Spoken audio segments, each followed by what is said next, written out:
Big Boss Malayalam season 8 social media പ്രത്യേകിച്ച് YouTube ഒക്കെ തുറന്നു കഴിഞ്ഞാൽ ഇപ്പം മൊത്തം ചർച്ച ബിഗ് ബോസിന്റെ പ്രഡിക്ഷൻ ലിസ്റ്റാണ്. അപ്പൊ നമ്മൾ ഇന്നത്തെ വീഡിയോയിൽ വന്നിരിക്കുന്നത് ഒരു സർപ്രൈസുമായിട്ടാണ്. എന്താണ് ആ സർപ്രൈസ്? സർപ്രൈസ് പറയുന്നതിന് മുമ്പേ നമുക്ക് കാര്യത്തിലേക്ക് കിടക്കാം. അതെ അതെ, സർപ്രൈസ് നിങ്ങൾ വെയിറ്റ് ചെയ്യണം. സർപ്രൈസ് അവസാനം നമ്മുടെ 5ാമത്തെ കണ്ടസ്റ്റന്റ് ആണ് നമ്മുടെ സർപ്രൈസ്. നമ്മളിവിടെ ഒരു 5 പേരുടെ ലിസ്റ്റാണ് അവതരിപ്പിക്കുന്നത്. ലിസ്റ്റാണ്. പക്ഷെ ആ പ്രഡിക്ഷൻ ലിസ്റ്റ് എന്ന് പറഞ്ഞാൽ സാധാരണ ഒരു ചുമ്മാ അവിടെ സോഷ്യൽ മീഡിയയിൽ ഇങ്ങനെ വരുന്നു എന്ന് പറഞ്ഞൊരു ലിസ്റ്റ് അല്ല നമ്മളിവിടെ. നമുക്കൊരു 95% സാധ്യത ലിസ്റ്റ് തന്നെയാണ്. കാരണം വെച്ചാൽ നമ്മൾ അനലൈസ് ചെയ്ത്, കാരണം കഴിഞ്ഞ പ്രാവശ്യം ഇവര് ബിഗ് ബോസ് സീസൺ ഓഡിഷൻ ചെയ്ത് എടുത്തേക്കുന്നതിന്റെ എല്ലാം അനലൈസിന്റെ ഇതിൽ കഴിഞ്ഞ 7 വർഷമായിട്ട് എങ്ങനെയാണോ വന്നിരിക്കുന്നത്. അതെ, എന്റെ മോൾ ഷൈൻ ഇന്ത്യ ഫോളോ ചെയ്യുന്ന ആ ഒരു സ്ട്രാറ്റജി ഉണ്ടല്ലോ, അത് പിടിച്ചുകൊണ്ട് നമ്മൾ കൃത്യമായിട്ടുള്ള ഒരു പ്രഡിക്ഷൻ ലിസ്റ്റ് തയ്യാറാക്കിയിരിക്കുകയാണ്. നമ്മൾ 5 പേരുടെ ലിസ്റ്റുമായിട്ടാണ് ഇന്ന് കടന്നു വന്നേക്കുന്നത്. അത് പല മേഖലകളിൽ നിന്നുള്ളവര്. അതെ അതെ, പല മേഖലയിൽ എന്ന് പറയുമ്പോൾ ആദ്യം തന്നെ നമുക്ക് പറയാനുള്ളത് ഫസ്റ്റ് റോസ്റ്റർ കിങ് വിശേഷിപ്പിക്കേണ്ടി വരും. അതെ, കോവിഡ് ടൈമില് അവനോളം അത്രയും പോപ്പുലാരിറ്റി വേറെ ആരും ഇല്ലായിരുന്നു. കാരണം ഒറ്റ ഫസ്റ്റ് വീഡിയോ ഇട്ട് തന്നെ ഒരു 1 മില്യൺ അടിച്ചുകൊണ്ടാണ് അവര് കടന്നു വന്നത്, സോഷ്യൽ മീഡിയയിലൂടെ കടന്നു വന്നത്. മറ്റാരുമല്ല, അത് നമ്മുടെ അർജു ആണ്. ഒപ്പം തന്നെ അർജുന്റെ വൈഫായ അപർണ. ഒരു കപ്പിൾ എൻട്രി ആയിരിക്കും അവരിൽ നിന്ന് നമ്മൾ ഈ പ്രാവശ്യം പ്രതീക്ഷിക്കേണ്ടത്. അത് ബിഗ് ബോസ് സീസൺ 8 കഴിഞ്ഞ സീസണിൽ എനിക്ക് തോന്നുന്നു ലെസ്ബിയൻ കപ്പിളായ ആദില നൂറ ഉണ്ടായിരുന്നു. അപ്പം അവർക്കൊരു ബദലായിട്ട് ഇപ്പം എല്ലാ പ്രാവശ്യം ഒരു കപ്പിൾ ഉണ്ട്, കപ്പിൾ എൻട്രി ഉണ്ട്. പക്ഷെ കഴിഞ്ഞ തവണ ആദില നൂറ എന്ന് പറഞ്ഞ ഒറ്റ കണ്ടസ്റ്റന്റ് ആയിട്ടാണ് ഇതിനകത്ത് പക്ഷേ ഒരു 7 മണിയായിട്ട് അവർ രണ്ടാക്കുകയും ചെയ്തു, കുറച്ച് കഴിഞ്ഞ് കൂടുകയും ചെയ്തു. അതുകൊണ്ട് ഈ പ്രാവശ്യം അവർ ഒറ്റ കണ്ടസ്റ്റന്റ് ആയിരിക്കും.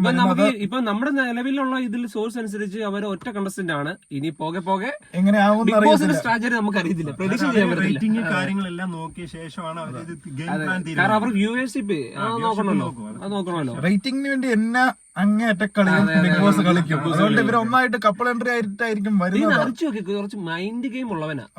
നമുക്ക് അവന്റെ ഇതൊക്കെ കാണുമ്പോൾ നമുക്ക് മനസ്സിലാവും. അപ്പം അർജു ആ കെണിയിൽ വീഴുവോ ഇല്ലയോ എന്നൊക്കെ കണ്ടറിയേണ്ടി വരും. അതിനകത്ത് പിന്നെ അപർണയായിട്ടുള്ള ഒരു വിവാഹത്തിന് ഒരു അതെ അതായത് ഇവൻ പക്ക സിഗ്മ ബോയ് ആയിരുന്നു. സിഗ്മ ക്ലബിലുള്ളായിരുന്നു. അത് ഇങ്ങനെ മാറി നമുക്ക് അറിയത്തില്ല. റിലേഷനൊക്കെ അവരെ എക്സ്പോസ് ആയപ്പോഴത്തേക്ക് ഇവരെ ഭയങ്കരമായിട്ടും ഇവരെ സിഗ്മ ക്ലബിൽ ഞങ്ങൾ അവോയ്ഡ് ചെയ്യുന്നൊക്കെ പറഞ്ഞ് ഭയങ്കര ഇതായിരുന്നു, ചർച്ചയായിരുന്നു. പിള്ളേരെ ട്രോളന്മാരെ ഏറ്റെടുത്തായിരുന്നു. അപർണ ആങ്കർ ആണ്, എല്ലാവർക്കും അറിയാവുന്ന വ്യക്തിയാണ്. പക്ഷെ അതിനുശേഷം പുള്ളി അധികം വീഡിയോസ് ഒന്നും ഇല്ല. കപ്പിൾ ഇവര് കല്യാണം കഴിഞ്ഞ പിന്നെ 2-3 വീഡിയോ കണ്ടിട്ടുണ്ട്. അവരുടെ കോവിഡ് ടൈമാണ് അവരുടെ പീക്ക് ടൈം ആയിട്ട് അർജുന്റെ ഉള്ളത്. വേറൊരു കാര്യമുണ്ട്, ഇവരുടെ വീഡിയോ കൊണ്ട് രക്ഷപ്പെട്ടു പോയ ഒരുപാട് യൂട്യൂബേഴ്സ് ഉണ്ട്. പിന്നെ ഒരുപാട് യൂട്യൂബേഴ്സ് ഉണ്ട്. പിന്നെ മെയിൻ വിഷയം അറിയാം, മറ്റുള്ളവര് എന്നെ ചെയ്യുന്ന ഇവനെ അടുത്ത് റോസ്റ്റ് ചെയ്യും, അപ്പൊ ഇവൻ തിരിച്ച് റോസ്റ്റ് ചെയ്യുമല്ലോ. അങ്ങനെ കുറെ അടുത്ത കണ്ടസ്റ്റന്റ് നമുക്ക് പറയാം. അടുത്ത 2ാമതായിട്ടുള്ളത് മീനാക്ഷിയാണ്. എല്ലാവർക്കും അറിയാവുന്നതാണ്. ആങ്കർ ആണ്, ഉടമ്പണത്തിലൂടെ കടന്നു വന്നതാണ്. മീനാക്ഷി എന്ന് പറഞ്ഞാൽ പെട്ടെന്ന് പറയത്തില്ല, ഡെയിലും മീനാക്ഷി ആ ഒരു കോംബോ ആണ്. പക്ഷെ ഇവിടെ ഒരു കപ്പിൾ വന്നിട്ടുണ്ട്. അതുകൊണ്ട് കപ്പിളല്ലല്ലോ. അപ്പം കപ്പിളല്ല, അവർ വേണ്ട ഒരു ഫ്രണ്ട്ഷിപ്പ് മോഡൽ വരാം. പക്ഷെ ഡെയിനോ ഒരു ഉറപ്പായിട്ടും ഇവര് ഡെയിനോ മീനാക്ഷിയുമാണ് നമുക്ക് കിട്ടിയ ഒരു സോഴ്സ്. മീനാക്ഷിക്കാണ് സാധ്യത കൂടുതൽ. അതാണ് ഡെയിന്റെ കാര്യം നമ്മൾ പറയാത്തത്. ഡെയിനോ മീനാക്ഷിയാണ് നമ്മുടെ ഒരു ട്രസ്റ്റ്. മീനാക്ഷിക്ക് ഇതിലോട്ട് വരുമ്പോൾ യഥാർത്ഥ മുഖം എങ്ങനെയാന്ന് നമുക്ക് കണ്ടറിയേണ്ടി വരും. അതായത് നമുക്ക് കഴിഞ്ഞ പ്രാവശ്യം തന്നെ മറ്റേ ഇവള് റെന ഫാത്തിമ 19 വയസ്സുള്ളായിരുന്നു. അപ്പം ആ ഒരു ലെവലിലേക്ക് മീനാക്ഷിക്ക് പ്രായമുണ്ട്. അല്ല, പിന്നെ റൈന ഫാത്തിമ എന്ന് പറഞ്ഞാൽ ഒരു എന്താ പറയാ, കുറച്ച് നോട്ടി ആയിട്ടുള്ള മീനാക്ഷി അതുപോലെ തന്നെയാണല്ലോ. പ്രേക്ഷകരുടെ മനസ്സിൽ അങ്ങനെയാ. അതെ. ഇനിയിപ്പം എങ്ങനെ മാറുമെന്ന് പറയാൻ പറ്റില്ല. ചെന്ന് കഴിയുമ്പോൾ എങ്ങനെ ആകുമെന്ന് അറിയാൻ പറ്റത്തില്ല. ഒരു ഗെയിം പ്ലാനുമായിട്ട് ഇതിനകത്തേക്ക് കയറുന്നു. അത് കഴിയുമ്പോൾ ബിഗ് ബോസ് ഇടപെട്ട് ആ 100 ദിവസം എങ്ങനെയാന്നുള്ളത്. അപ്പം മീനാക്ഷി 2ാമത്തെ ആള് ഡെയ്നോർ മീനാക്ഷി. പക്ഷെ മീനാക്ഷിയാണ് നമുക്ക് കൂടുതൽ സാധ്യത. പോസിബിലിറ്റി പറയാൻ വേറൊരു കാരണം കൂടെ ഉണ്ട്. നമ്മുടെ ഏഷ്യാനെറ്റിൽ ഇപ്പൊ ഒരു പ്രോഗ്രാം നടക്കുന്നുണ്ട്, വിത്ത് കോമഡി എന്നുള്ളത്. ഈ പ്രോഗ്രാമിൽ ഇവരെല്ലാം ഉണ്ട്. ഇവരുടെ സ്ട്രാറ്റജി എന്ന് വെച്ചാല് ഇവര് മുമ്പ് ഇപ്പം ഒരു റിയാലിറ്റി ഷോ സ്റ്റാർട്ട് ചെയ്യുന്ന ഒരു റിയാലിറ്റി ഷോ അതിന്റെ ഒരു പെർഫോമൻസ് വിലയിരുത്തിയതിനു ശേഷമാണ് അതാണ് ഓഡീഷന്റെ അത് അവരുടെ സ്വന്തം ചാനലിൽ തന്നെയാണല്ലോ. അതെ. അവിടെ വ്യൂവർഷിപ്പ് അതെ പിന്നെ എല്ലാം സോഷ്യൽ മീഡിയക്ക് മാത്രം കൊടുക്കാൻ പറ്റില്ല. എല്ലാ മേഖലയിൽ നിന്നുള്ള ആൾക്കാരും പിന്നെ നമ്മളിപ്പോ ഈ പകുതി ആൾക്കാരെ ഇതിലൂടെ വന്നപ്പോ നമ്മൾ അറിയുന്നത് തന്നെ അല്ലേ, ആ മേഖലയിൽ അവരുടെ ഒരു ഇത് ഇവരോട് ആരോട് ചോദിച്ചാലും ഇവരില്ല അറിഞ്ഞിട്ടില്ല എന്ന് പറയുന്നത് അവസാന നിമിഷം വരെ. ലാലേട്ടൻ അവിടെ വിളിക്കുമ്പോഴാണ് എല്ലാരും അറിയുന്നത്. ഓഡിഷന്റെ സമയത്ത് അല്ലെങ്കിൽ ഇവർക്ക് എങ്ങനെ കൊടുക്കുക അവർ എഗ്രിമെന്റ് വെച്ചിട്ടാ. ലൈക്ക് എക്സാമ്പിൾ നമുക്ക് അഖിൽമാരാറ് ഇന്റർവ്യൂവിലേക്ക് എന്താന്ന് പറഞ്ഞ് ഞാൻ എന്നാണെങ്കിലും പോകത്തില്ല, ഒരു വിവാദപരമായ ഒരു പ്രസ്താവന ഇറക്കിയായിരുന്നു. എന്നിട്ട് പോലും സീസണിൽ വരെയും കപ്പടിക്കുകയും ചെയ്തു. അതാണ്. അപ്പം നമുക്കൊന്നും പ്രെഡിക്റ്റ് ചെയ്യാൻ പറ്റത്തില്ല. അപ്പൊ നമുക്ക് രണ്ടാമത്തെ ആള് മീനാക്ഷിയാണ്. ഇനി നമുക്ക് മൂന്നാമത്തെ ഇതിലോട്ട് കിടക്കാം. മൂന്നാമത്തെ ആരാണ്? നമുക്ക് M4Tech. എല്ലാവർക്കും ജിയോ മച്ചാൻ. എല്ലാവർക്കും സുപരിചിതമാണ് ജിയോ മച്ചാൻ. ഇതിന്റെ പ്രത്യേകിച്ചാല് ഇതും കോവിഡ് ടൈമില് ഇത് വേറൊരു മേഖലയിലായിട്ട് നിൽക്കുന്ന ആളാണ്. ജിയോ മച്ചാനൊക്കെ നല്ല സപ്പോർട്ട് ഉണ്ട്. പക്ഷെ ബിഗ് ബോസിൽ വരുമ്പോൾ ഇതെങ്ങനെ ചെയ്യുന്നതാണ് കണ്ടറിയേണ്ടത്. ജിയോ മച്ചാനൊക്കെ എങ്ങനെ ഹാൻഡിൽ ചെയ്യുന്ന പുള്ളിയുടെ ഒക്കെ സ്വഭാവം ഇതിന് അക്സെപ്റ്റ് ചെയ്യാൻ പറ്റുമെന്ന് അറിയത്തില്ല. കാരണം ബിഗ് ബോസ് ഹൗസ് എന്ന് പറഞ്ഞാൽ അത് വേറൊരു ഇതാണ്, അത് വേറെ ലീഗാണ്. അതായത് എന്ത് കാണിക്കണമെന്ന് അവരാണ് തീരുമാനിക്കുന്നത്. അതെ, ഈ 100 ദിവസമേ 24 മണിക്കൂറും കിടന്ന് പെർഫോം ചെയ്യുന്നുണ്ടായിരിക്കും. അതിലേതെങ്കിലും ഒരു ബിറ്റ് മാത്രമാണ് നമ്മൾ കട്ട് ചെയ്ത് കാണിക്കുന്നത്. അതെ അതെ അതെ.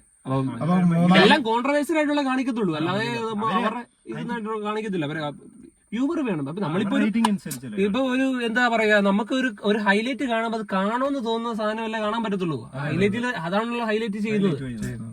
അതായത് 70 ക്യാമറയോളം ഉണ്ടെങ്കിലും അതിനകത്ത് 1-2 ക്യാമറയിലെ വിഷ്വൽസ് അല്ലേ ഏറ്റവും പ്രധാനപ്പെട്ട ഭാഗം മാത്രമേ ഉള്ളൂ അത് കാണിക്കാൻ പറ്റുള്ളൂ. ലൈവായിട്ട് വരുന്നതാണെങ്കിൽ. അപ്പൊ നമ്മള് മൂന്നാമത്തെ ആളെയും പറഞ്ഞു കഴിഞ്ഞു, ജിയോ മച്ചാനാണ്. ഇനി അടുത്ത നമ്മൾ 4-മത്തെ ആളെയാണ് പറയാൻ പോകുന്നത്. 4-മത്തെ ആള് ഹൻസിക കൃഷ്ണകുമാറാണ്. കൃഷ്ണകുമാർ ഫാമിലി എല്ലാവർക്കും അറിയാവുന്ന ഒരു ഫാമിലിയാണ്. കേരളക്കട മൊത്തം കാത്തിരിക്കുന്ന ഒരു ഇതാണ് കൃഷ്ണകുമാർ ഫാമിലി. അതിലത്തെ ഏറ്റവും ഇളയ കുട്ടിയാണ്. ഏറ്റവും ഫാൻ ഫോളോവിംഗും അതായത് അവരുടെ അമ്മ വരെ സോഷ്യൽ മീഡിയ ആക്റ്റീവാ. അച്ഛനും അമ്മയും 3 മക്കളും 4 പെൺപിള്ളേരും എല്ലാം ആക്റ്റീവ് ആയിട്ടുള്ളതാണ്. അല്ല, ആ പ്രഡിക്ഷൻ പിന്നെ ഇതിനകത്ത് ആ കുട്ടിക്ക് പ്രായം കുറവാണ്. അതെ, ഇവരുടെ ഇതില് ഏറ്റവും പ്രായം കുറവാണ്. എന്നാലും റന ഫാത്തിമ 19 വന്നു അവിടെ. അതെ, ഫാത്തിമ 19 ഇതും പഠിക്കുന്ന ഒരു കുട്ടിയാണ്. അല്ല, ഈ പഠിക്കുന്ന കുട്ടിയായാൽ പോലും ഞാൻ നോക്കുന്ന പോലത്തേക്ക് ഇതിൽ കിട്ടുന്ന ഒരു റെമ്യൂണറേഷൻ ഉണ്ടല്ലോ, അല്ല ഇവരുടെ ഫെയിം ഉണ്ടല്ലോ, അത് അവരുടെ ജീവിതം അങ്ങ് മാറ്റിമറിക്കും. അതെ അതെ. അപ്പം 4-മത്തെ ആളാണ് ഹൻസിക കൃഷ്ണകുമാർ. അപ്പം 4-മത്തെ ഹൻസിക കൃഷ്ണകുമാർ, നിങ്ങൾ ഓർക്കും ഈ പഠിക്കുന്ന കുട്ടി വരുവോ ഇല്ലയോ എന്നൊക്കെ നിങ്ങളൊരു അല്ലെ ഒരു ഇത് വരാം. നമ്മൾ 95% ഇത് സാധ്യത ലിസ്റ്റുകളാണ്. ട്രസ്റ്റഡ് സോഴ്സിൽ നിന്നാണ് നമ്മൾ ഇത് പറയുന്നത്. അതായത് ഈ ഹൻസികയുടെ ഒക്കെ കാര്യം എന്ന് പറഞ്ഞാൽ ഇപ്പം യൂട്യൂബിൽ വരുന്ന സകല വീഡിയോസിന്റെ പ്രഡിക്ഷൻ ലിസ്റ്റിലും ഇനി അടുത്ത് നമ്മൾക്ക് 5-മത്തെ ലാസ്റ്റ് ഫൈനലാണ്. 5-മത്തെ ആരാണ് നമുക്ക് ഇതിനു വേണ്ടിയാണ് നമ്മൾ. ഇപ്പം ഞാൻ പറയട്ടെ, ഇയാളെ നമ്മൾ പറയുമ്പോഴത്തേക്ക് ആൾക്കാർ ആദ്യം പറയാൻ പോകുന്ന കമന്റ് തന്നെ ആയിരിക്കും, ഇവനൊക്കെ കൊണ്ട് നിങ്ങൾ എന്ത് പറയുന്നതായിരിക്കും ആൾക്കാർ കമന്റ് ചെയ്യുന്നത്. ബിഗ് ബോസിന്റെ അവസ്ഥ എത്ര ആയോ? നിങ്ങൾ ഇത് കണ്ടോണം. ഞങ്ങൾ ഈ പറയാൻ പോകുന്ന വ്യക്തി 100% ആണ്. 100% ആണ്. ഇത് ചില ബാക്കിയുള്ളവരെ പോലെ നമുക്കൊരു 90 ഇതൊക്കെ പറയാനും പറ്റത്തില്ല. കാരണം ഈ പുള്ളി 100% പുള്ളി വരും. പുള്ളി ആരെന്ന് വെച്ചാല് മറ്റാരുമല്ല, നമ്മുടെ ആറാട്ടണ്ണന്റെ സ്വന്തം അലൻ ജോസ് AJB. ഇനി ആറാട്ടെണ്ണം വന്നാലും അത്ഭുതപ്പെടാനില്ല. അതെ അതെ അതെ. പെരേര എന്നായാലും പെരേര ഈ പ്രാവശ്യം എന്നാണെങ്കിലും കഴിഞ്ഞ പ്രാവശ്യം രേണു സുധി അലിൻ ജോസ് പെരേര കോംബോ ആയിരുന്നു. രേണുസുതി വന്നു. അപ്പൊ നിങ്ങൾക്ക് ഇപ്പൊ മനസ്സിലായല്ലോ, ഞങ്ങൾ പറഞ്ഞ വെറുതെ കാര്യങ്ങളൊന്നും അല്ല, കറക്റ്റ് അനലൈസിൽ പുറത്താണ് AJB. കാരണം ഇത് ലാസ്റ്റ് സർപ്രൈസ് ആയി ഞങ്ങൾ വെച്ചെന്ന് പറഞ്ഞാൽ നിങ്ങൾ ആദ്യം കേൾക്കുമ്പോഴേ ഓർക്കും, ഓ ഇമാര് പറയുന്നത് എന്താ തള്ളിട്ട് എന്ന് പറയും. കാരണം ഇത് 100% AJB. അത് ബിഗ് ബോസ് ആണ്. അതെ അതെ, AJB കൺഫേം ആണ്. അദ്ദേഹം വിന്നർ ആകുമെന്നുള്ളതാണ് ഇനിയിപ്പോ അറിയേണ്ടത്. അല്ലെ, നമ്മൾ അദ്ദേഹത്തിന്റെ പെർഫോമൻസ് അതിനകത്ത് നമുക്ക് കാണണം. എന്നാലും വന്നിരിക്കും ബിഗ് ബോസിൽ. പെർഫോമൻസിനെ കുറിച്ച് പറയുകയാണെങ്കിൽ ഇപ്പം തന്നെ പുള്ളിയുടെ പീക്ക് ലെവൽ പെർഫോമൻസ് ആണ് കാണിക്കുന്നത്. സോഷ്യൽ മീഡിയ മൊത്തം ഓൺലൈൻ വീഡിയോകളിലെല്ലാം പുള്ളിയുടെ പെർഫോമൻസ് കാണുന്നതാണ്. അപ്പോൾ ഇങ്ങനെ 5 പേരുടെ ലിസ്റ്റ് ആയിട്ടാണ് നമ്മൾ വന്നേക്കുന്നത്. ഈ 5 പേരുടെ ലിസ്റ്റിൽ നിന്ന് നിങ്ങൾ കരുതുന്ന ഒരു ആൾക്കാര് ഒരാള് കാണും. അപ്പം ഇതില് എക്സ്പെക്ട് ചെയ്യുന്നുണ്ടായിരിക്കും ഒരാളാണ് ആൾക്കാർ വന്നിരുന്നെങ്കിൽ നന്നായിരുന്നു എന്നൊക്കെയുള്ള എക്സ്പെക്ടേഷൻ കാണുമല്ലോ. ഞാൻ പറയുന്നത് ഇത് നമുക്ക് ഇഷ്ടംപോലെ ആൾക്കാരുടെ പേര് നമുക്ക് കിട്ടിയിട്ടുണ്ട്. പക്ഷെ അത് പറയാത്തത് എന്തെന്ന് വെച്ചാല് ഇത്രയും പേര് 5 പേര് നമുക്ക് ഉറപ്പായുള്ള രീതിയിൽ കൺഫർമേഷൻ കിട്ടിയതുകൊണ്ടാണ്.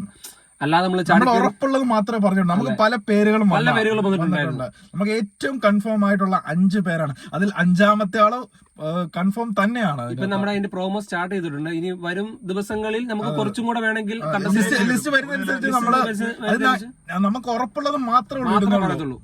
അല്ലാതെ വരുന്ന ലിസ്റ്റ് മൊത്തം അവർ ഇടുന്നില്ല. നമ്മളത് കറക്റ്റ് ഡേറ്റ വെച്ച് അനലൈസ് ചെയ്തിട്ടാണ് ഇത് നമ്മുടെ മുന്നിൽ ഇത് പറയുന്നത്. അപ്പൊ നമ്മളിവിടെ ഒരു 5 പേരുടെ ലിസ്റ്റ് നമ്മൾ അവതരിപ്പിച്ചിട്ടുണ്ട്. അതിൽ നിങ്ങളുടെ ഫേവറേറ്റ് കണ്ടസ്റ്റന്റ് ആരാണെന്ന് കമന്റ് ചെയ്യുക. അതുപോലെ തന്നെ നിങ്ങളുടെ ഒരു പ്രഡിക്ഷൻ ലിസ്റ്റ് ഉണ്ടാവും, അതും താഴെ കമന്റ് ചെയ്യുക. അതുപോലെ ചാനൽ ഫോളോ ചെയ്യാതെ ആരെങ്കിലും വീഡിയോ കാണുന്നുണ്ടെങ്കിൽ ചാനൽ സബ്സ്ക്രൈബ് ചെയ്യുക. നമ്മള് പുതിയൊരു വീഡിയോ ആയിട്ട് ഉടനെ എത്തുന്നതാണ്.